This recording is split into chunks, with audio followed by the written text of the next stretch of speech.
Bear down, Chicago Bears. We've got an update on Montez Sweat. He did return to practice yesterday. Also, returning to practice, Nate Davis. We're going to cover all of this and more. So, if you like this type of content, make sure that you hit the like button on your way in and let's get after it. So, first of all, Montez Sweat and the Chicago Bears, by the way, have made a statement saying that they believe Montez Sweat is going to be good to go by the time the Titans come to Chicago for week one. They're not really concerned about it. He missed 2 weeks of practice with an undisclosed injury. Eric Washington, however, said he was able to return to practice for limited individual drills. Now, he did miss 2 weeks of practice, but he is ready to go, it looks like, and did practice yesterday. We'll go over yesterday's practice, and we'll go over some information that we're getting for today's practice. We'll try to get that real time for you in just a few moments. Also, we've got the predictions in for the Bengals and the Bears, and a little bit of a summary of what happened on Hard Knocks yesterday. A lot of Jonathan Owens. So we'll see what happens. So this is a big day, I think, yesterday for the Chicago Bears, because you finally got Nate Davis back in.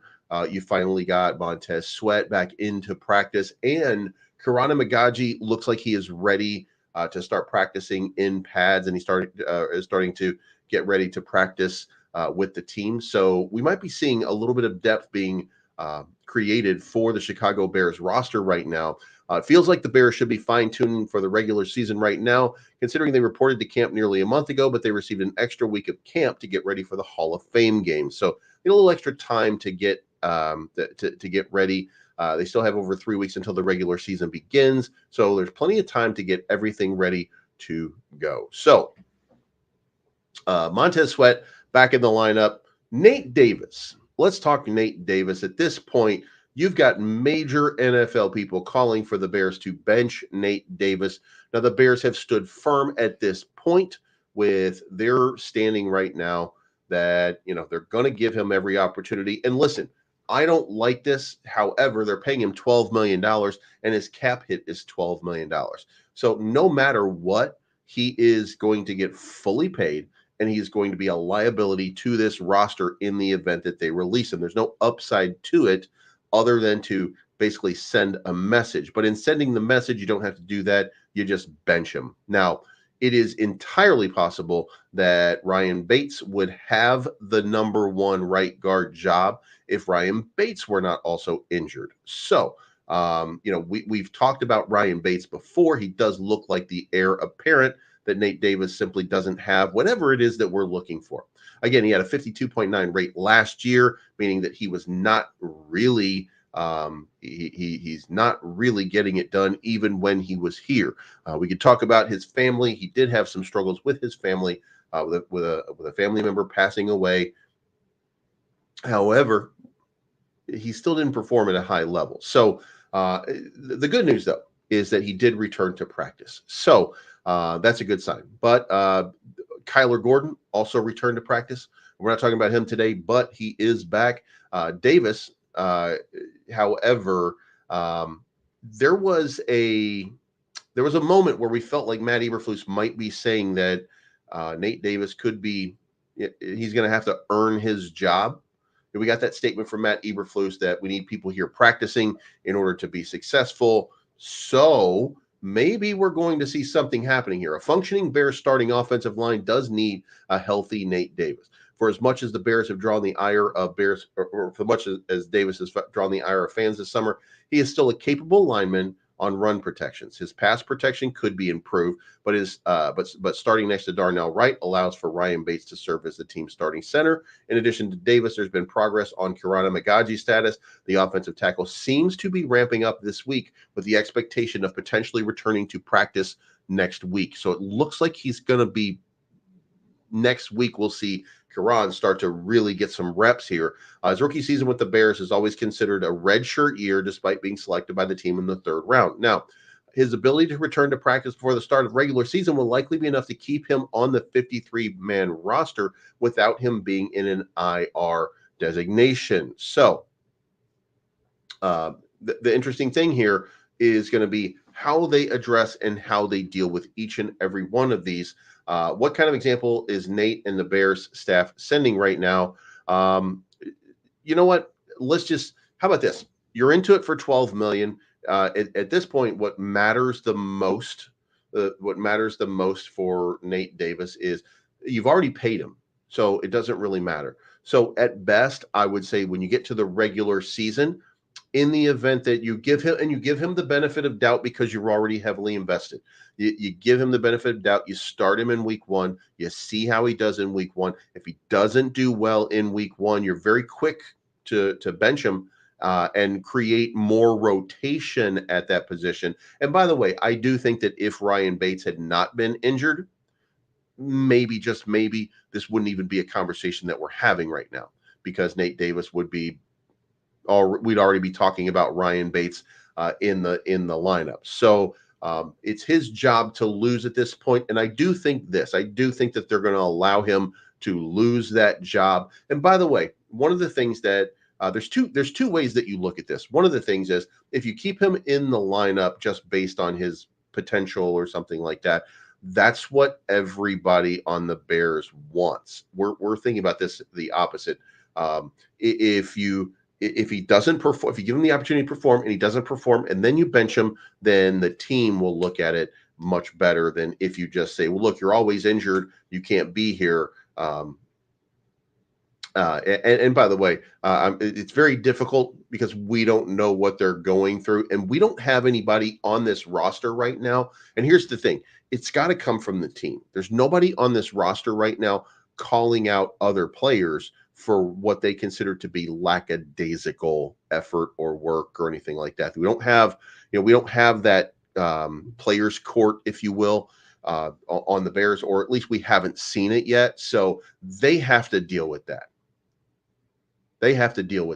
But until Ryan Bates gets back, we don't have a competition. Nate Davis is the guy. You know what I mean? Maybe Matt Pryor gets a little bit if Nate Davis looks really bad. But let's talk about how he looks when we get to that in just a little bit. Now, Karan, we'll see how he works out next week when we actually get there. Now, for Hard Knocks, this is really what happened yesterday. Williams, of course, looked like a franchise quarterback. We saw it off the field, on the field, whether in meetings with head coach Matt Eberflus or joking around with teammates. He looked like a rookie building confidence and camaraderie. At one point, he professed his love for flag football, saying that if it was an Olympic sport, he would do it. Fans saw more personality, especially from wide receiver DJ Moore. After getting tackled in the preseason game, the wide receiver yelled, "I like football." The bubble players on the roster have chosen the will they or won't they get cut storylines. Backup quarterback Austin Reed, running back Ian Wheeler, and a surprise choice at kick returner and wideout Bearscast Jones. Chicago Blues music was a big part of this episode. The show's music was playing at Rosa's on West Armitage Avenue, combining their performance with footage of the practice, and many of the show's plots feel outdated because Chicago fans, we're getting this news already. We already see a week's worth of information or data, or 2 weeks worth to process it. So when we're looking at it, we're not looking at what's happening right now. We're looking at what happened last week, and guys, we're already talking about it. So very difficult, despite and by the way, what was with the delay of 1 hour? Max has not commented on it, so we have no idea why it took an extra hour for the show to launch yesterday, but it did take an hour for it to launch yesterday. It's a very, very weird sort of thing. And also, we got to see Jonathan Owens cheering on his wife, who won more gold medals in the Olympics. And shout out to her. I guess she's now Chicago's own Simone Biles, since they live here now. So let's talk about day 16 of the training camp. This was yesterday. Now, Karan Emagaji was ramping up, and he may begin practicing soon. He has yet to practice with the team during training camp, but it looks like next week he is going to. Now, for the walkthroughs yesterday morning, this was the lineup: Braxton Jones, Tevin Jenkins, Coleman Shelton, Nate Davis, Darnell Wright. That makes the most sense to me, with the players and the lineup being what it is. So Coleman Shelton expected at center, Nate Davis at right guard. Again, Ryan Bates is not in the mix. If Ryan Bates is in the mix, that might change. Ryan Bates goes into the center position. But Coleman Shelton, by the way, looking very good as the center so far. Nate Davis did go through his walkthroughs. Kyler Gordon did make a return. Montez Sweat made a return. Tyreek Stevenson was also sidelined shortly, and he was back at practice, not participating. This is the list of people who were not participating yesterday, and you don't like to see this, but sometimes you got to take a day or two off, get a little bit healthy. But Ryan Bates was not available. Roshan Johnson, DeAndre Carter, Jaquan Brisker, Colin Johnson, Noah Sewell, Jacob Martin, and Adrian Colbert. I guess we're going to have to say Colbert. But Ryan Bates, it doesn't matter.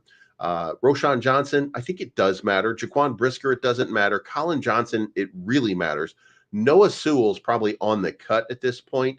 I think the Bears are getting frustrated with him, never stepping up, never having that big moment. Jacob Martin has looked good in the first preseason game, so I think it's important for him to be there. But it might be an opportune moment for him to take a day or two to heal up. We'll see what he looks like in a couple of days. DeAndre Carter probably needs some practice time, and Adrian Colbert probably as well. Now, during the drills, Nate Davis ended up going through individual drills. Kyler Gordon was practicing again regular. Velus Jones is also working with the running backs again. Caleb Williams hit Gerald Everett for a TD in 7-on-7s. Tyreek Stevenson and Kyler Gordon are on the field doing some running. Looks like it's a ramp-up day. So they were not available for regular practice. On 7-on-7s, Tremaine Edmonds left his man and got his hands in the throwing lane for an interception against Caleb Williams, which was fantastic to see. Tremaine Edmonds getting his props, if you will. Bears were working in the red zone. Williams targeted DJ Moore in the end zone. There were another two completions, including a touchdown to Gerald Everett. Terrell Smith and Josh Blackwell had pass breakups. The last three passes for Caleb Williams went to it was the last three passes. Jalen Johnson pass block up versus Keenan. Terrell Smith pass block up versus DJ Moore, and then Tremaine Edmonds with the interception. So that's what happened. And then Torrey Taylor in the 7-on-7s, when he was practicing, Torrey Taylor for his first punt hit the 1-yard line. So a lot of people getting excited with him. Now, in the 11-on-11s, Nate Davis did start at right guard. Coleman Shelton was at center. Ryan Bates was not practicing. There was a false start. A wide receiver screen to Keenan Allen, jet sweep to DeAndre Swift. The exchange was fumbled. Next play was a 50-50 ball to the front left pylon for DJ Moore. Incomplete. Terrell Smith in coverage. Next play is a play action rollout on the left side, and Caleb rifles it to Roma Dunze coming across the MOF, maybe a little too juice. Next play is a touchdown pass to DJ Moore on the pass route. Next play, they run the same jet sweep left to Swift cleanly, and Swift scampers up the left sideline through traffic. Having a pretty good run. And then, from what I understand, Cairo Santos 5 of 5 perfect on his kicks on the day. Nate Davis is off to the side near the bikes. It was a ramp up day for him. He did not stay in the line. Matt Pryor went in for him at the line. And in the 2-minute drill, Caleb Williams hits Roma Dunze for a 30-yard touchdown in the 2-minute drill. The defense jumped, so it was a free play, and they capitalized. Caleb Williams was fired up after that throw. First play from the shotgun, Elijah Hicks had a pass breakup. So we're getting a lot of familiar names having good days on day 16. Now, what is going on day 17, which is right now taking place? Here is the notes so far. Tyreek Stevenson, Kyler Gordon, and Montez Sweat are all in pads. Jaquan Brisker is there, but he is not in pads today. The lineup, the starting offensive line through the walkthroughs are again Braxton Jones, Tevin Jenkins, Coleman Shelton, Nate Davis, and Darnell Wright. So, and it looks like Montez Sweat is also ramped up and ready to go.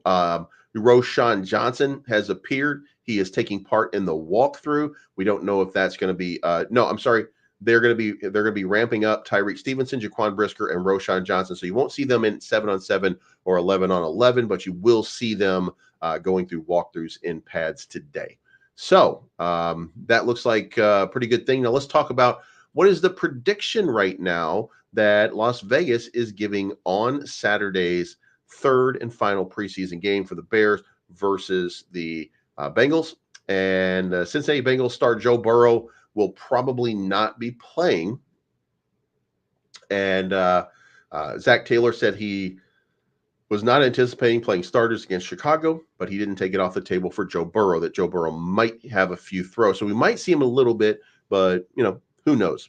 However, the line, the line right now is the Bears by 6. The DraftKings are starting to feel the Bears. They're starting to think that this Bears team might be for real. It's preseason. It's preseason. So, we'll see. Well, there's only 3 preseason games now. There's not 4 preseason games anymore. So this is going to be the Bears' final preseason game. Then they're going to have like 2 weeks before the season because they got to start a week early. So Cincinnati, by the way, has not looked great so far. But again, it's preseason. It'll be, how we look at the end. Yeah, the Hall of Fame game. That was the first preseason game. Then we had the second preseason game, which was last week. Then we have the third game, which is this one. There's no, or do they have a fourth? I don't think so.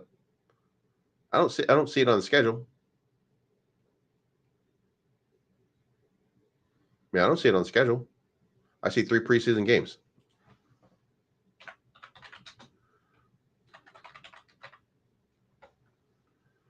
All right. Oh yeah, the Chiefs. God damn it. All right. Well, there we go.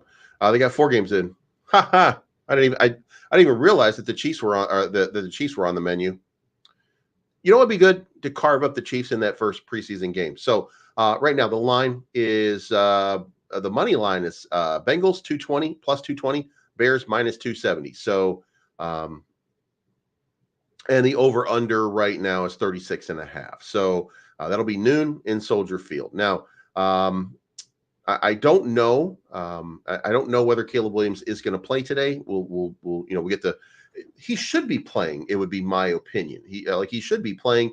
If that's the case, and we have 4, there's 4 games, the preseason games, then that would mean to me that Caleb Williams needs as much play time as he can possibly get. And you don't want him to play in the final preseason game. That's when you want to make your final cuts. So that's when you're looking at all of your players. So, at best, you might want him to go through 1 series or 2 series. But really what you would want him to do is play through a full quarter right now, or you want him to play through a full half right now to make sure that you've got exactly what it is that you're looking for. So, but I don't know, they're going to organize that with their people and stuff like that. So we shall see what happens here. But it looks like it. I'm not going to give you my prediction yet. If you guys remember, my prediction for last week was 31-17 Bears because I was really bullish on what the Chicago Bears were going to do.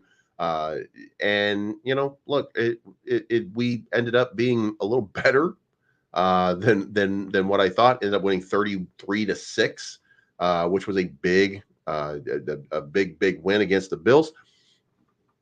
But again, it's preseason, so I'll let you guys know tomorrow what I think is going to happen on that one. And with that, we're going to wrap this up. Thank you so much for tuning in. I appreciate each and every one of you. Looks like the practice is underway right now, and bear down and fuck Green Bay. And we will talk to you again very, very soon.